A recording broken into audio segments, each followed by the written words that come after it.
Hi மக்களே, இன்றைக்கி நம்ம எங்கே போகிறோன்னா அரசூர் மகாவராகி கோயிலுக்கு தான் போகிறோம்.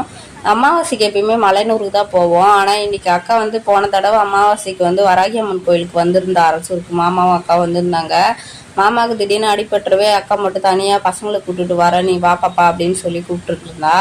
சரி போகலாம் வாக்கா அப்படின்னு சொல்லிட்டு நாங்கள் வந்து எப்பயுமே சாயந்தரம் தான் கிளம்பணும். சரி நம்ம சாயந்தரம் போய் விளக்கு போடலாம், சாமிக்கு எப்பயுமே வராகி அம்மனுக்கு நைட்டில் தான்க்கா உட்காந்தனால நம்ம நைட்டுக்கு போகலாம் ஒரு 6 மணி போல் அப்படின்னு சொல்லிட்டு விழுப்புரம் பஸ் ஸ்டாண்ட் பழைய பஸ் ஸ்டாண்டுக்கு வந்துட்டோம். வந்து உடனே பஸ்ஸு கிடச்சிச்சு. சரின்னு சொல்லிட்டு கோயிலுக்கு வந்து இறங்கும்போது மணி 7 ஆயிடுச்சு, 7 7:30 ஆயிடுச்சு. சரின்னு சொல்லிட்டு பழ செட்டு அந்த தேங்காய் பழம்லாம் வாங்கிக்கிட்டு கோயிலுக்கு நடக்க ஆரம்பித்தோம். மழை பெஞ்சிருக்கு, ரோடு ரொம்பவுமே மோசமாக இருந்ததுங்க. ஆனால் கோயில் ரொம்ப பிரம்மாண்டமாக நல்லா இருந்துச்சுங்க. சிலை ரொம்ப ஹைட்டாக பார்க்கும்போது வராகி அம்மனை ரொம்ப பிரமிப்பாக நல்லா சூப்பராக இருந்துச்சு. சரின்னு சொல்லிட்டு தேங்காய் பழ செட்டெல்லாம் வாங்கிக்கிட்டு எல்லாருமே விளக்கு போட்டுட்டு இருந்தாங்க. பார்க்கும்போது அப்படியே நெச்ச